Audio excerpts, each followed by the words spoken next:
Hi all, welcome to Ignite Academy. നമുക്ക് ലൈഫിൽ successful ആകാൻ മോട്ടിവേഷൻ വേണ്ടേ? തീർച്ചയായും വേണം. മോട്ടിവേഷൻ ഉണ്ടെങ്കിൽ മാത്രമേ നമ്മൾക്ക് ലൈഫിൽ സക്സസ്ഫുൾ ആകാൻ പറ്റുള്ളൂ.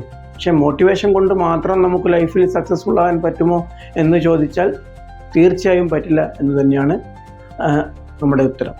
മിക്ക ആളുകളും നമുക്ക് പറയുന്നത് കേൾക്കാം, I don't have time. Especially students അല്ലേ, അവർ എപ്പോഴും പറയും ഓവർലോഡാണ്, പഠിക്കാൻ തീരെ പറ്റുന്നില്ല, തീരെ ടൈമില്ല.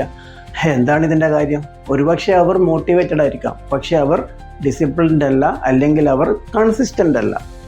ചില ആളുകൾക്ക് അപ്പോൾ ഒരു ഡൗട്ട് വന്നേക്കാം, എന്താണ് ഈ ഡിസിപ്ലിനും മോട്ടിവേഷനും തമ്മിലുള്ള ഡിഫറൻസ് അല്ലേ? On the first day of school everybody feels motivated അല്ലേ? But in the end of the year or after several months, only a few students are consistent. They keeps on studying. Similarly, in a marathon, every athletes feel energetic and motivated at the starting, right? But in the end, only a few athletes are energetic and consistent. അപ്പോൾ എന്താണ് കാര്യം? Motivation is good for starting and discipline is good for finishing. Okay, discipline is U wake up early even if your body wants sleep. Discipline is you study or read even if your friends are watching TV or play.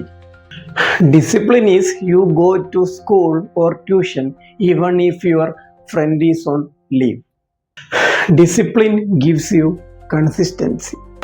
Success not come from what you do in a single day. It comes from what you do in every day. That is, it is a long process.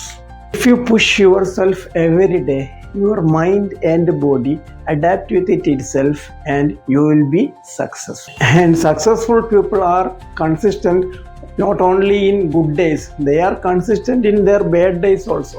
Motivation may give you excitement, but discipline will give you success. If you take an exam and you never look at your mistakes, you will fail again.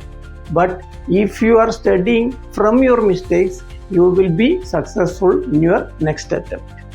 ഇനി നിങ്ങൾ പറയൂ, നമുക്ക് ലൈഫിൽ successful ആകാൻ നമുക്ക് motivation വേണോ, discipline വേണോ? തീർച്ചയായും മോട്ടിവേഷനും വേണം. അതിനേക്കാളും ഇമ്പോർട്ടൻ്റ് ആയിട്ടുള്ള കാര്യമാണ് ഡിസിപ്ലിൻ ഓർ കൺസിസ്റ്റൻസി. ഓക്കെ.